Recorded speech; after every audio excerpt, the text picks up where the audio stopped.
ఎలాగుండాలంటే ఈ మాటలు బయట వారితో చాలా జాగ్రత్తగా మనం మాట్లాడాలి. అందుకే ఈరోజు క్రైస్తవుల్ని ఎంత హింసించినా మన వాళ్ళు ఏం చేస్తున్నారంటే పాపము ఆ దెబ్బలు తినేసే వస్తున్నారు. ఎందుకనంటే దేవుని ప్రేమ మనలో ఉంది కాబట్టి తిరిగి మనం వాళ్ళని ఏమీ చేయడం లేదు. వాక్యం కూడా మనకి స్పష్టంగా చెప్తుంది. అట్టివారి గురించి ప్రార్థన చేసేవాళ్ళండి క్రైస్తవులు. మన విరోధుల గురించి ప్రార్థన చేసే ఏకైక కమ్యూనిటీ ఏదంటే క్రైస్తవ కమ్యూనిటీ. హల్లెలూయా.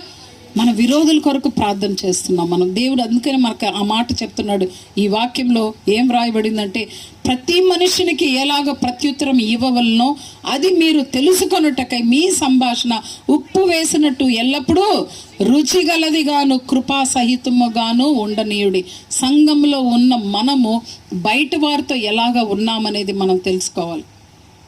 మేము ఇంట్లో పైన చర్చ్ స్టార్ట్ చేసుకున్నాం.